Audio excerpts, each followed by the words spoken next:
मित्रांनो, माझ्या यूट्यूब चॅनलमध्ये तुमचं मनपूर्वक स्वागत आहे। तर मित्रांनो, आज आपण या व्हिडिओच्या द्वारे ऐकणार आहोत भद्रसेन राजाची कथा।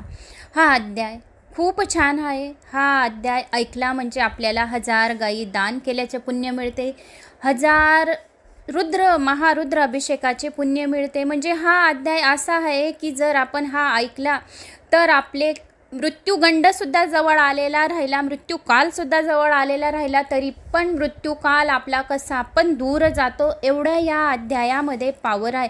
म्हणून या अध्यायाचे रोज प्रदोषकालमध्ये नाही तर जेव्हा वेळ भेटला तेव्हा तरी या अध्यायाचे पारायण करा। हे आख्यान जे पण ऐकेल त्याला दीर्घ आयुष्य, उत्तम सद्गती आणि सद्गुणी संतती लाभते आणि धनधान्याने त्याचं घर भरलेलं राहतं। आणि जर हा अध्याय त्रिकाळ म्हणजे 3 वेळा जर आपण ऐकला तर आपली कशी पण महाभयानक संकटे राहतात, मृत्यूकाल राहतो, कसा बी रोग राहतो, काही पण राहतो, तो सर्व नाहीसे होते। एवढी या अध्यायामध्ये पावर आहे। आणि शिवकीर्तनाचा महिमा तो खूप मोठा विशेष आहे। म्हणजे हा 11वा अध्याय म्हणजे 11 रुद्र प्रसन्न होतात, मनामध्ये जे पण आपले इच्छिलेले फळ आहे ते सर्व पूर्ण होते। म्हणजे एवढी ह्या अध्यायामध्ये पावर आहे। रुद्र अनुष्ठान करण्याचे पुण्यफळाची प्राप्ती होते। ग्रह पीडा राहिली, पिशाच पीडा राहिली, रोग पीडा, कशी पण पीडा, कोणाची नजर लागलेली राहिली तर या अध्यायामुळे सर्व आपले नाहीसे होते आणि सुख, समृद्धी, शांती, पैसा, अडका, बरकती एवढं या अध्यायामध्ये आहे। आणि जो कोणी अल्पायुष्य असेल त्याला आयुष्य मिळेल, म्हणजे त्याला खूप कमी आयुष्य आहे आणि जर हा अध्याय जर त्याने ऐकून घेतला तर त्याला खूप आयुष्य, दीर्घ आयुष्य भेटेल, एवढं या अध्यायामध्ये पावर आहे। तर हा अध्याय शेवटपर्यंत ऐका। माझी कळवळीची विनंती आहे तुम्हाला की हा अध्याय शेवटपर्यंत ऐका आणि याचं पारायण करा, रोज ऐका, जेव्हा वेळ भेटला तेव्हा ऐका। सोम प्रदोष आणि तसे शनी प्रदोष हे सुद्धा खूप महत्त्वाचे प्रदोष आहेत। तर प्रदोषाच्या दिवशी सुद्धा हे अध्याय ऐकले तरी सुद्धा चालेल, जेव्हा वेळ भेटला तेव्हा ऐका। आणि कसे ऐकायचे आहे, जर तुम्ही तुमच्या मंदिरात, देवघरात या घरात बसलेले आहे तर कसे तुम्हाला ऐकायचे आणि काय करायचं। तर मित्रांनो, एक तेलाचा दिवा, एक तुपाचा दिवा, तूप नाही राहिलं तेलाचा दिवा लावा, 2 अगरबत्ती लावा, एक पाण्याची बाटली जवळ घेऊन घ्या आणि ज्या 2 अगरबत्त्या तुम्ही लावलेल्या आहेत त्याच्यातलं थोडे रक्षा त्या पाण्याची बाटली या ग्लास भरलेला असेल त्याच्यात घाला आणि आपल्या मुलांना प्यायला द्या, आपल्या नवऱ्याला द्या, सासू सासऱ्यांना द्या, घरात शिंपडा। एवढं अमृत या पाण्यामध्ये समावलेलं राहतं। ज्या वेळेस आपण हा अध्याय ऐकतो त्यावेळेस 33 कोटी देवता तिथं विराजमान राहिलेले असतात। स्वयं अंबे माता, गौरी माता, गणेशजी, कार्तिक स्वामी, षडानंद सर्व तिथं या अध्यायाच्या वेळेस राहतात आणि कुबेर राज हात जोडून उभे राहतात आणि महादेव तिथं स्वतः नित्य करीत असतात। फक्त पाहिजे श्रद्धा आणि विश्वास, एवढं या अध्यायात पावर आहे। तर सर्वांनी हा अध्याय ऐका, आपल्या मुलांना सुद्धा ऐकवा, नाहीतर ते पाणी प्यायला द्या आणि 2 अगरबत्त्या लावलेल्या आहेत त्याची रक्षा जमा करून एका डब्बीत ठेवा आणि कुठं काही खूप चांगल्या कामाला जात आहे तेव्हा ती रक्षा लावून तुम्ही जर गेले तर तुमचं काम खरोखरच पूर्ण होईल। नाहीतर रोज सुद्धा ती रक्षा लावली, शिवाचे भस्म आहे ते, ज्या 2 अगरबत्त्या आपण लावून जी रक्षा जमा करू तर ती भस्म आहे, तर भस्म शिवाला खूप आवडतं। आणि आपण सुद्धा अध्याय वाचता वाचता या ऐकता आपण जर मोबाईल लावून दिला आहे तर अध्याय ऐकता ती थोडीशी रक्षा आपल्या कपाळी पण लावा, शिवभस्म, तर आपले सुद्धा कोणी दर्शन करेल तर त्याच्याने तो सुद्धा उद्धारून जाईल। एवढं या अध्यायामध्ये सर्वात जास्त महत्त्वाचा अध्याय म्हणजे संपूर्ण पारायण केल्याचे पुण्यफळाची प्राप्ती फक्त या अध्यायामुळे होईल। तर आता आपण अध्यायाला सुरुवात करूया। श्री गणेशाय नमो नमः। भद्रसेन राजाची कथा, श्री शिवलीला अमृत अध्याय मधला 11वा अध्याय। ओम नमः शिवाय अशी प्रार्थना करून शिवलीलाचे अमृत प्राशन करताना सर्वच भक्तांना अतिशय आनंद प्राप्त होत असतो। म्हणून जे नर शिवपूजनात दंग होऊन राहत असतात ते नर श्रेष्ठ होत असतात। शिवपूजनामध्ये रुद्राक्षांचे आगळेवेगळे असे महत्त्व आहे, कारण जो कोणी 1000 रुद्राक्ष शरीरावर धारण करतो तो स्वतः शंकर रूप होत असतो। त्याच्या केवळ दर्शनानेही अनेक जण तरतात। 16 रुद्राक्ष नेहमी हातात बांधावे, एक रुद्राक्ष जटेत बांधावा आणि त्यावरून रोज स्नान करावे, म्हणजे त्या व्यक्तीला त्रिवेणी संगमात स्नान केल्याचे पुण्य मिळते. 12 रुद्राक्ष आपल्या हाताच्या मनगटात बांधावे, गळ्यात 32 रुद्राक्ष बांधावे, जटेपोती 24, 6 रुद्राक्ष कानात बांधावे, म्हणजे तो नर संपूर्ण निर्दोष होत असतो. 108 रुद्राक्षांची माळ नेहमी गळ्यात घालावी. एकमुखी रुद्राक्षांची मनोभावे नित्य पूजा करणारा अतिशय भाग्यवंत होतो. पंचमुखी, 6मुखी, 8मुखी रुद्राक्ष, 14मुखी असलेला रुद्राक्ष लक्ष्मी देणारा असतं. रुद्राक्ष मण्यांनी रोजच्या रोज जप केलेला प्रत्येक मंत्र यशस्वी होतं. अशा या भगवान शंकराच्या आवडता रुद्राक्षांचा महिमा फार मोठा आहे. सुंदर, पतिव्रता, गोड बोलणारी स्त्री जर पूर्वजन्मीची पुण्य असेल तरच एखाद्या व्यक्तीला पत्नी म्हणून लाभते. श्रीमंत, विद्वान आणि गुणी मुलगा पूर्वजन्माच्या पुण्य संचय असेल तरच लाभते. श्रीमंत, विद्वान आणि गुणी मुलगा पूर्वजन्माची पुण्य संचय असेल तरच प्राप्त होत असतो. तसेच सर्व ज्ञानी, कृपावंत, तपाचरणी आणि शिवभक्त असा गुरु, हुशार, गुरुवर अढळ व निष्ठा श्रद्धा ठेवणारा असा उदार शिष्य आणि समाशील असणारा पुढारी हे सारे नेहमी पूर्वपुण्यानेच लाभत असतात. सांगणाराकडे पूर्ण लक्ष देऊन ऐकणारा श्रोता, उदार असा यजमान, कुलीन व श्रेष्ठ घराण्यात जन्म, सुंदर, सुडोल आणि आरोग्य शरीर संपन्न पूर्वपुण्यानेच प्राप्त होत असते. फार वर्षापूर्वी काश्मीरमध्ये भद्रसेन नावाचा एक राजा राज्य करीत होता. त्याच्या दरबारामध्ये एक अतिशय हुशार व चतुर प्रधान होता. राजा व प्रधान दोघी अतिशय सद्गुणी होते. दोघांची भगवान शंकरावर अतिशय भक्ती होती, श्रद्धा होती. भद्रसेन राजाला आणि प्रधानाला शंकराची आराधना केल्यानंतरच पुत्र झाले. राजपुत्राचे नाव होते सुधर्म आणि प्रधानपुत्राचे नाव होते तारक. दोघेही बालपणापासूनच आपल्या वडिलांप्रमाणे शिवभक्त होते, त्यामुळेच ते एकमेकांचे मित्र बनले. लहानपणापासून त्यांची वैराग्यवती दिसून येत होती. दोघे कुमार 5 वर्षांचे. त्यांच्या माता आणि दासदासी त्यांना उत्तम वस्त्रे नेसवत असत, तरतरचे अलंकार घालीत, अत्तरे लावीत असत. पण हे दोन्ही कुमार ते सर्व काढून फेकून देत असत आणि आपल्या सर्व अंगाला भस्मापासून रुद्राक्षांच्या माळा गळ्यात घालीत असत. एका बाजूला एकांतात एकटे बसून शिवस्मरण करणे त्यांना फार आवडत असे. प्रधान आणि राजा हे दोघेही आपल्या मुलांचे असे वागणे पाहून फार आश्चर्यचकित होते. त्यांना वस्त्रे आभूरणे का आवडत नाही हे त्यांना काही केल्या समजेना. त्यांच्या अंगाचे भस्म पुसून त्यांना चांगली वस्त्रे बळबळीत नेसवली, अनेक उत्तम ते दागदागिने घातले, तर हे कुमार सर आपल्या अंगावरून उतरून ब्राह्मणांना दान करून टाकीत असे. राजांना दोघांना शिक्षा करून पाहिले, मारून पाहिले, दोघांना एकमेकांपासून दूर ठेवले, पण दोघे आपले व्रत सोडित नसत, शिवस्मरण सतत चालू ठेवीत असत. राजा आणि प्रधान दोघेही अतिशय चिंतातूर झाले होते. एके दिवशी पराशर ऋषी आपल्या सर्व गोतवळ्यासह काश्मीरला आले. पराशर ऋषी ज्ञानाने खूपच श्रेष्ठ होते, त्रिकाल ज्ञानी असे होते. श्रेष्ठ अशा वशिष्ठ मुनींचे नातू होते. त्यांच्या काळात यज्ञ कार्यात राक्षस अडथळे आणि त्यांनी राक्षसछत्र केले होते. पूर्वी ज्याप्रमाणे माणसे सर्वत्र वावरतात त्याप्रमाणे सगळीकडे मोठ्या प्रमाणात राक्षस वावरत होते. त्यांच्या सानिध्यात आलेल्या सर्व प्राणीमात्रांना त्रास देत होते. म्हणून यज्ञ करून पराशर ऋषींनी सर्व राक्षसाचा नाश केला. जन्मजय राजाने सर्पयज्ञ चालवत असताना ज्याप्रमाणे अस्तिक ऋषींमध्ये पडून तो थांबवला आणि सर्व सर्पकुळाचा नाश होऊ दिला नाही, त्याप्रमाणे पुलिस्ते मुनी पराशर ऋषींच्या राक्षसछत्राच्या मध्ये पडले. म्हणून पराशर ऋषींचा राक्षस यज्ञ थांबला. त्यामुळे रावण, कुंभकर्ण वगैरे सारेच राक्षस वाचले. ब्रह्मदेवावर राग करून जेव्हा विश्वामित्रांनी आपली प्रतिसृष्टी निर्माण केली होती तेव्हा पराशर ऋषींनी त्या बलाढ्य प्रतिस्पर्धेला अतिशय जर्जर केले होते. असे श्रेष्ठ ऋषी आता भद्रसेनाच्या राज्यात आले.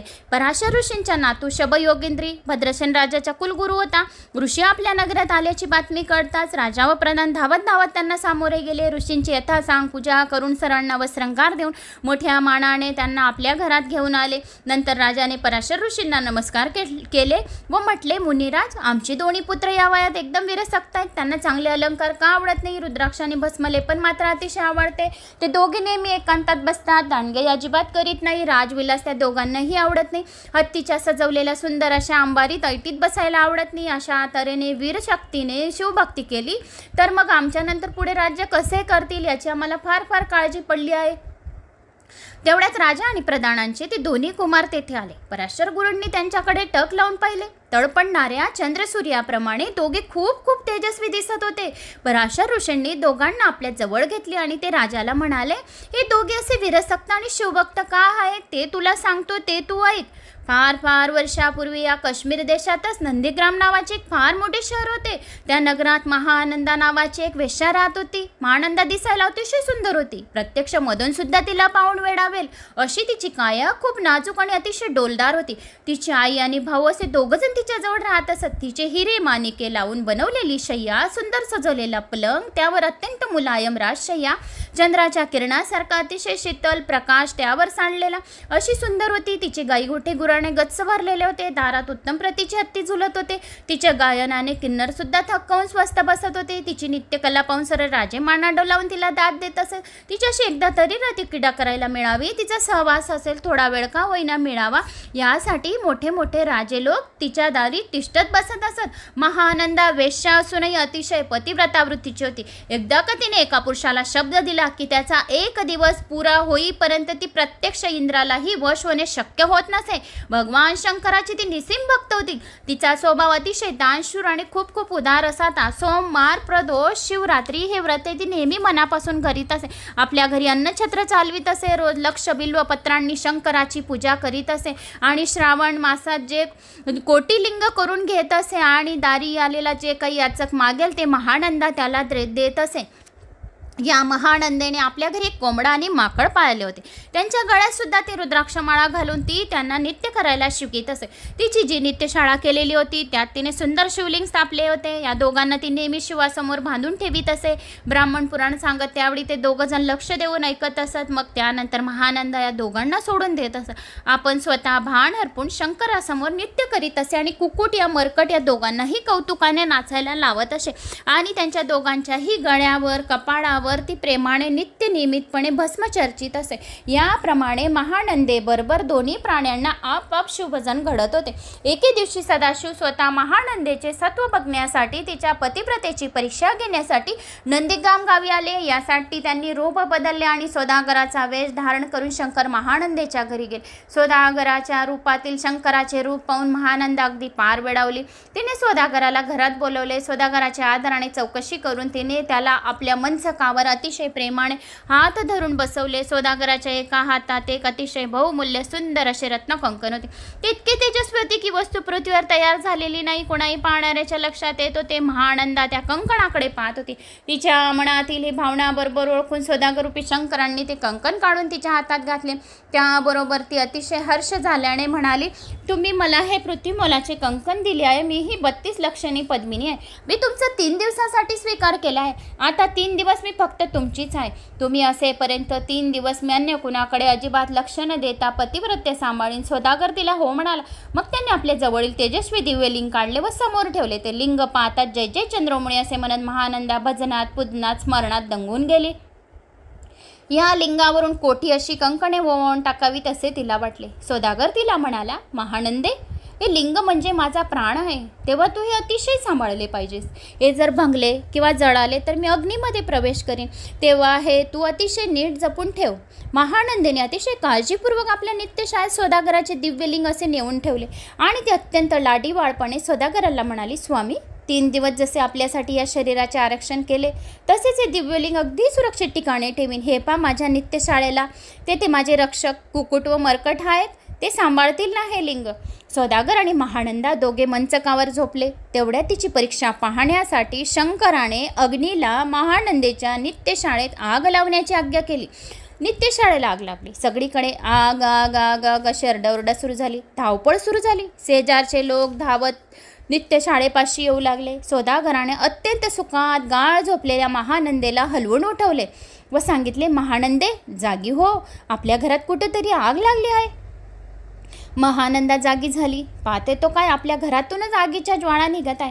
तिने आपल्या नित्यशाळेलाच आग लागली आहे हे लक्षात आले. तशा आगीत ती नित्यशाळेच्या आत शिरली. कोंबडा आणि माकड यांचे दोरे सोडले. त्याबरोबर ते पटकन रानात पडून गेले. अग्नीने ती सर्व नित्यशाळा पूर्णपणे जाळून टाकली आणि मगच तो शांत झाला. सौदागराने महानंदेला विचारले, महानंदे, माझे दिव्यलिंग सुरक्षित ठिकाणी ठेवले आहेस ना? तू ते मी सांगितल्याप्रमाणे व्यवस्थित ठेवले आहेस ना? हा प्रश्न ऐकताच आता महानंदा अतिशय घाबरली. आपण सौदागराचे दिव्यलिंग नित्यशाळेतच ठेवले होते हे तिला आता चांगलेच आठवले आणि ती एकदम शोक करू लागली. सौदागर म्हणाला, आज दुसरा दिवस आहे आणि माझे आत्मलिंग जवळून भस्म झाले आणि मी तुला आधीच सांगितले होते की जर या लिंगाला काहीही झाले तरी मी अग्नीमध्ये प्रवेश करेन. आता तुझ्या चुकी करता मी प्राण देतो. असे म्हणून त्याने गावाबाहेर मोठी चिता पेटवली. दडदडून पेटलेल्या अग्नीला प्रदक्षिणा घातल्या. ओम नमः शिवाय असे म्हणून सौदागरूपी शंकरांनी अग्नीत उडी टाकली. महानंदा अतिशय व्यतीत अंतकरणाने सर्व पाहत होती. सौदागराने अग्नीत उडी टाकल्यावर तिने मनात निश्चय केला की मी 3 दिवसासाठी या सौदागराला स्वीकारले होते, म्हणजे या 3 दिवसासाठी मी याची पत्नीच होती. पती निधनानंतर पत्नीने सहगमन करावे हा शास्त्रार्थ आहे. असा विचार करून मग गावातील ब्राह्मणांना आपली सर्व संपत्ती दान केली. अश्वशाळा, हत्ती, घर इत्यादी सर्वांचे दान केले. मग स्नान करून महानंदेने सुद्धा आपल्या सर्व अंगावर भस्म लावले. रुद्राक्षांच्या माळा गळ्यात घातल्या. हर साम सदाशिव या नावाचे ध्यान करीत तिनेही अग्नीत उडी टाकली. अशा रीतीने महानंदा सौदागराबरोबर सती गेली. त्याबरोबर इतका वेळ धडधडणारा अगदी एकदम शांत झाला आणि क्षितिजावर एखादा सूर्य उगवावा तसे भगवान शंकर त्या अग्नीमधून प्रकट झाले. मस्तकावर धारण केलेला जटाचा भार, कपाळावरचा तिसरा नेत्र लाल लाल होऊन चमकणारा, माथ्यावर धारण केलेल्या अतिशय शीतल असे गंगेचे झुळझुळणारे पाणी, मस्तकावर विलसणारी शांतपणे प्रकाशणारी चंद्राची कोण, नीळकंठ हातात नेहमीचा त्रिशूळ, सर्वांगावर भस्माचे लेपन, वाघाचे कातडे नेसून हत्तीचे कातडे आपल्या अंगावरून पांघरून घेतले, म्हणून गळ्यात असंख्य नरमुंडाचे हार घातल्याने सर्व अंगावर साप खेळवणारे अतिशय तेजस्वी शंकर अग्नीतून बाहेर आले आणि त्यांनी आपल्या 10 हातांनी अग्नीमध्ये उडी टाकलेल्या महानंदेला चेंडूप्रमाणे अगदी वरच्यावर झेलले. भगवान शंकर महानंदेला म्हणाले, महानंदे, सौदागराच्या रूपाने मीच तुझी परीक्षा घेतली होती. तू त्यात पूर्ण खरी उतरलीस. तुझे पतिव्रत्य आणि तुझी माझ्यावरची भक्ती यावर मी प्रसन्न झालो आहे. तेव्हा हवे ते वर माग. तेव्हा महानंदा म्हणाली, महादेवा, या सर्व नंदीगाम नगराचा आपण उद्धार करा आणि मला आपल्या पायाजवळ कायमचे स्थान द्या. शंकरांनी तिला तथास्तु म्हटले व तिला शिवलोकी नेण्यासाठी आपल्या शिवगणांयुक्त असे दिव्य विमान पाठवले. त्याच ठिकाणी बोलावून घेतले. मग नगरातील सर्व प्राणी मात्रांसह आई आणि भाऊ यांना बरोबर घेऊन महानंदा विमानात बसली. अशा तऱ्हेने नंदीगाम गावातील त्या सर्वांना शिवचरणाची प्राप्ती महानंदेमुळे झाली. जेथे कधीही कोणता रोग नाही, कसलेही दुःख नाही, तहान भूक सुद्धा लागत नाही, काम क्रोध दुःख दंड याचा जाच नाही. साधे पाणी अमृतासारखे अतिशय गोड असते. जेथे इच्छेला येईल त्याचा लाभ होतो. अशा कधीही नाश न पावणाऱ्या ठिकाणी सती पतिव्रता अशा महानंदेला स्थान मिळाले. महानंदेची गोष्ट ऐकून भद्रसेन राजा म्हणाला, हे मुनिवर, आपण मला महानंदेची गोष्ट सांगितली हे चांगले झाले, पण आमच्या मुलांच्या वागण्याबद्दल नाही सांगितले काही. पराशर ऋषी गोष्ट सांगता सांगता म्हणाले, राजा भद्रसेना, हे तुमचे 2 पुत्र जे आहेत ना, तर ह्या मागच्या जन्माचे महानंदेने जे कुकुट आणि मरकट, कोंबडा आणि माकड पाळले होते, त्यांनी त्या जन्मी महानंदेबरोबर शिवपूजन केले होते, म्हणून त्यांना ह्या जन्मी राजपुत्र असे उत्तम प्रधान पुत्र असे जन्म मिळाले आहे. जो कोणी शिवपूजन करतो, थोडंसं भक्ती करतो, शिवकथा श्रवण करतो, त्याला राजपुत्र राजघराण्यात त्याचा जन्म होतो असे शिवाने स्वतः साक्षात सांगितलेले आहे. म्हणून हे जे पुत्र आहेत ते मागच्या जन्माचे कुकुट आणि माकड आहेत, कोंबडा आणि माकड आहेत. हे न्यायाने खूप वर्ष राज्य करतील, प्रजेला शिवभजनात लावतील, तुमचा उद्धार करतील. हे ऐकल्यावर राजा व प्रधान दोघेही पराशर ऋषींना भक्तिपूर्वक साष्टांग नमस्कार घालून म्हणाले, गुरुदेव, आम्ही तर धन्य झालो आहोत. अशा आम्ही सुपुत्राचे आम्ही माता पिता आहोत. याचा तर आम्हाला आता खूप अभिमान वाटतो आहे.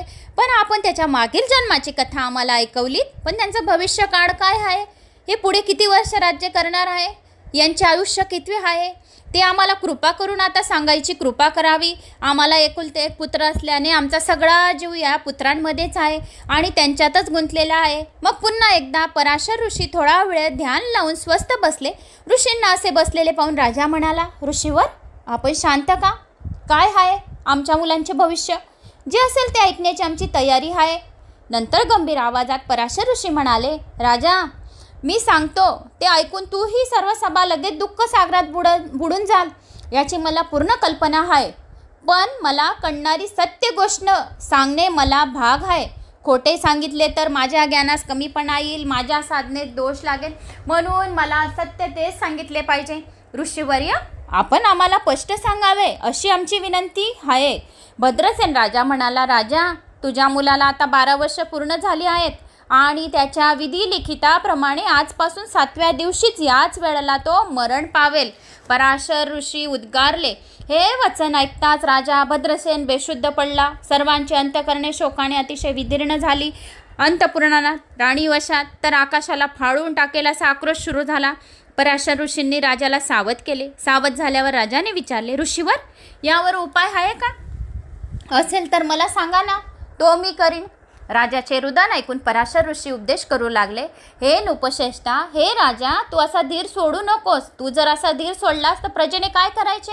हे राजा, तू असा धीर सोडलास तर कसे होईल? ही पंचमहाभूते ज्यावेळी नव्हती, ज्यावेळी सूर्यचंद्र नव्हते, ही सारी माया नव्हती, त्यावेळी फक्त सर्व ब्रह्मांड शिवाने व्यापलेले होते. त्यांच्या हुंकारातून अहम ब्रह्म म्हणून जागृत अवस्था आली. ध्वनी म्हणजेच माया निर्माण झाली. तसेच या विश्वात आपणात दिसणारे त्रिविध अंकार शिवाच्या इच्छाने निर्माण झाले. त्याने आपल्या सत्वाशाने विष्णू, रजाशाने ब्रह्मदेव, तमाशाने रुद्र निर्माण केला. नंतर त्याने ब्रह्मदेवाला सृष्टी निर्माण करायला सांगितली.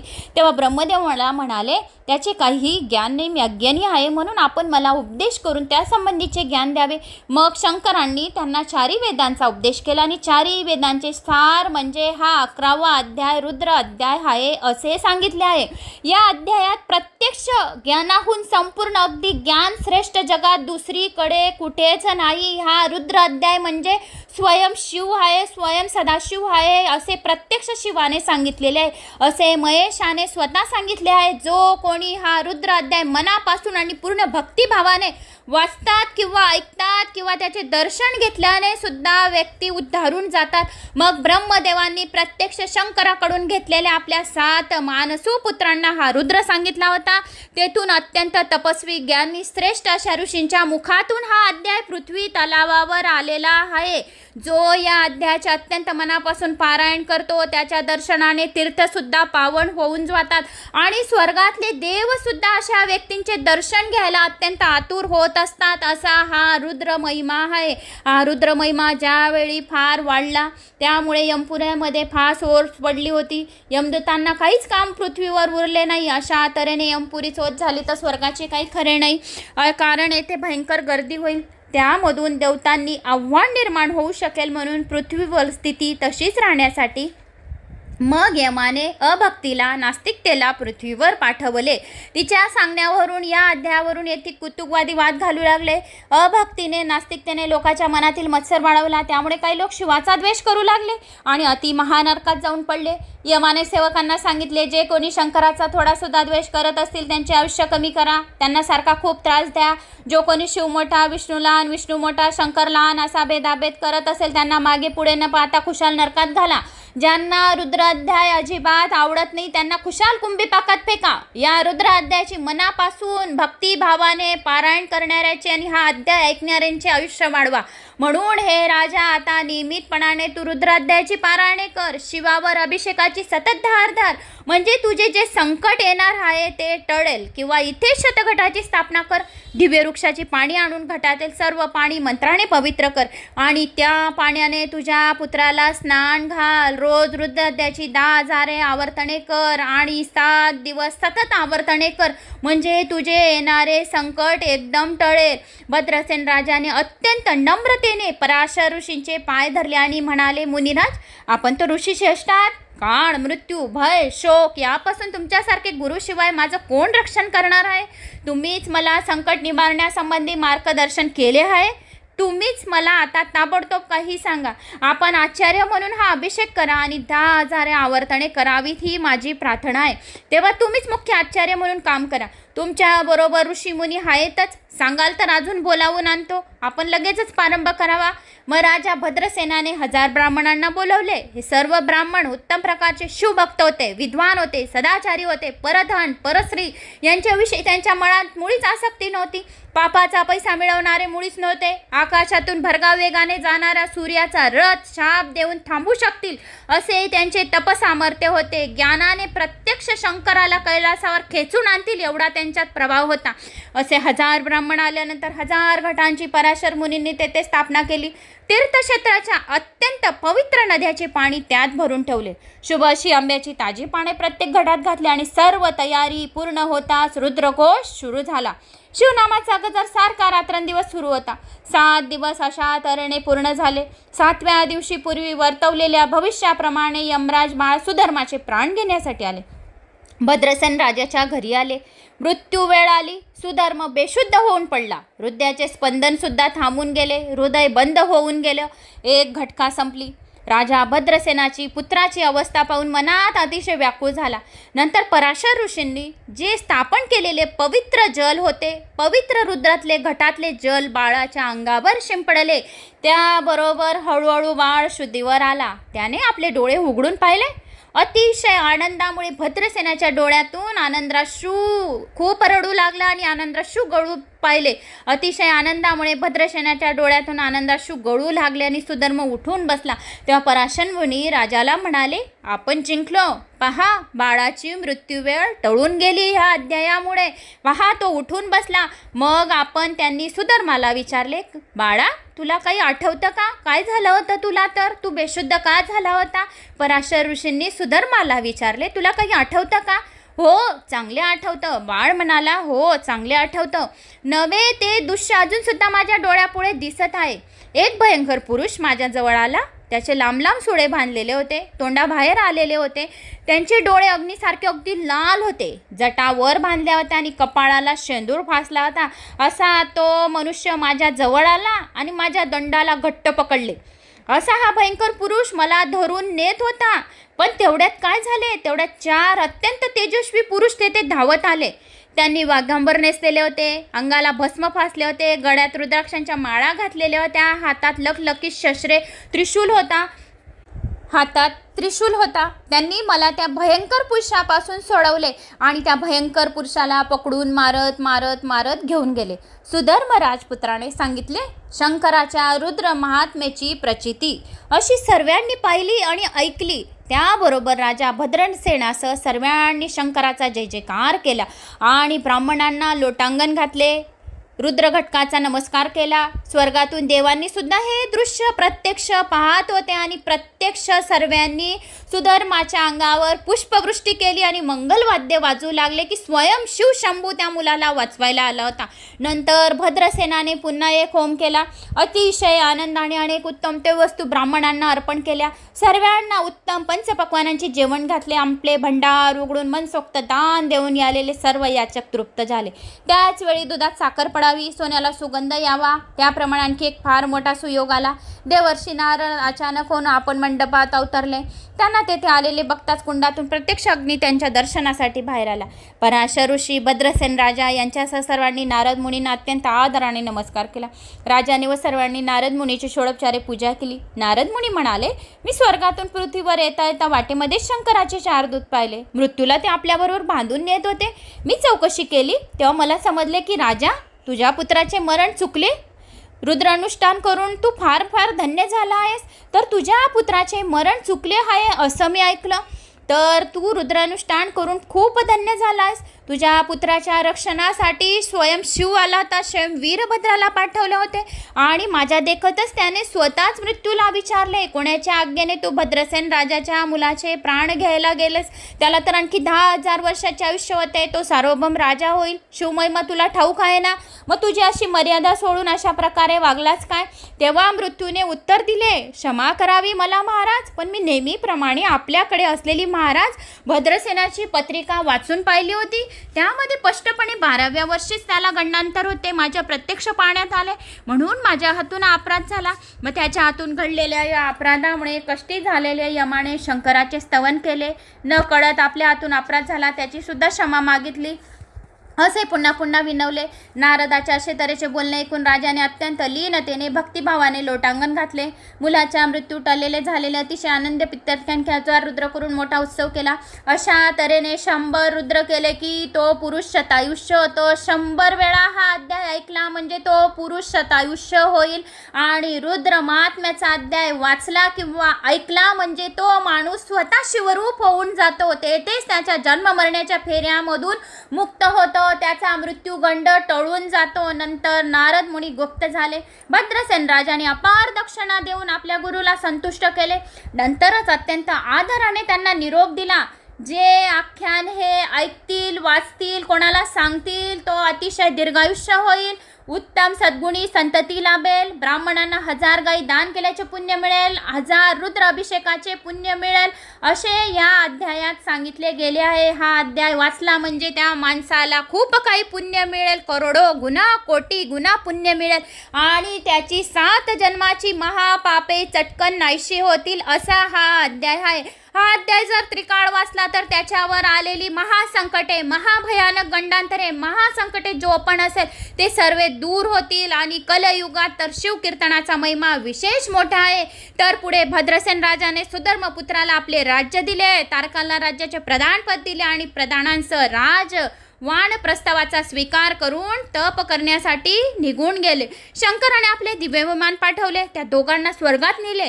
दोघे तेथे विष्णू ब्रह्मदेव यांच्या राज्यात काही दिवस राहून शेवटी शिव स्वरूपात विलीन झाले. हा 11वा अध्याय म्हणजे 11 रुद्र आहेत. हा अध्याय भक्तिभावाने नेहमी ऐकला म्हणजे 11 रुद्र आपल्यावर प्रसन्न होतात, आपल्या मुलांचे दीर्घायुष्य होते, आपल्या नवऱ्याचे आयुष्य वाढते, मनामध्ये आपल्या मुला बाळांविषयी सर्वांविषयी जे पण तुमची इच्छा आहे ती इच्छा तुमची पूर्ण होते, असं या अध्यायामध्ये एवढं पावर आहे.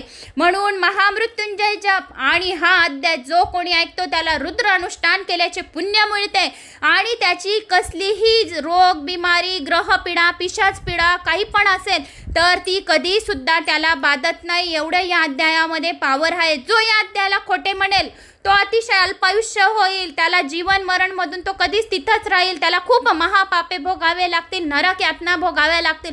म्हणून या अध्यायाला कोणी खोटे आहे असे म्हणू नये, असे शिवाने स्वतः सांगितले आहे. आणि अशा माणसाची सुद्धा संगत कधी धरू नये, त्याला कायमची वाळीत टाकावे. जर विष खाणाऱ्याच्या पंक्तीला बसून जेवले तर जेवणाऱ्याला सुद्धा मृत्यू येणार. म्हणून या नास्तिकेची संगत कधीच धरू नये, असं या शिवलीला अमृताच्या 11व्या अध्यायामध्ये एवढं सांगितलेलं आहे. आणि जो कोणी रुद्र अध्यायाचा हा अध्याय ऐकतो, वाचतो, कोणाला सांगतो त्याला खूप कोटी गुना पुण्य मिळते. त्याचं घर हमेशा आनंदाने भरलेलं राहतं, धनधान्याचा भंडार त्याचा भरलेला राहतो. असं हे सर्व शिवलीला अमृत वाचण्याने, ऐकण्याने शक्य होईल. हा एक रुद्राचा अध्याय जरी ऐकला तरी याला पारायण करणाऱ्याचा रोज रुद्र केल्याचे पुण्य मिळते, त्याच्या घर अतिशय आनंद भरलेला असतो. ओम नमः शिवाय. हर साम सदा शिवाय नमो नमः. तर मित्रांनो, इथे हा शिवलीला अमृत 11वा अध्याय समाप्त झालेला आहे. तर मला अशी आशा आहे की तुम्हाला माझा हा अध्याय आवडला असेल. आवडला तर आताच एक लाईक करा आणि कमेंट्समध्ये जय श्री महाकाल, ओम नमः शिवाय, तुमच्या गावाचं नाव काहीतरी कमेंट्समध्ये करा माझा आत्मविश्वास वाढवण्यासाठी. आणि चॅनलला सबस्क्राईब करा. महाकाल के उपाय 1 मिलियन ते पण चॅनल माझंच आहे. शालिनी भक्तिसागर कथा ते पण चॅनल माझंच आहे आणि शालिनी भक्तिसागर ते पण चॅनल माझंच आहे. तिघी चॅनलांवर अलग अलग येते सर्व काही उपाय कथा. तर तिघी चॅनलांना सबस्क्राईब करावे आणि जास्तीत जास्त जणांना हा अध्याय शेअर करा म्हणजे तुम्हाला सुद्धा 1000 रुद्र केल्याचे पुण्य मिळेल. आणि एक कमेंट्स करा म्हणजे 1000 गाई दान केल्याचे पुण्य मिळेल. एक लाईक करा म्हणजे तुमच्या घरी धनधान्याचा भंडार भरलेला राहील. जय श्री महाकाल. ओम नमः शिवाय.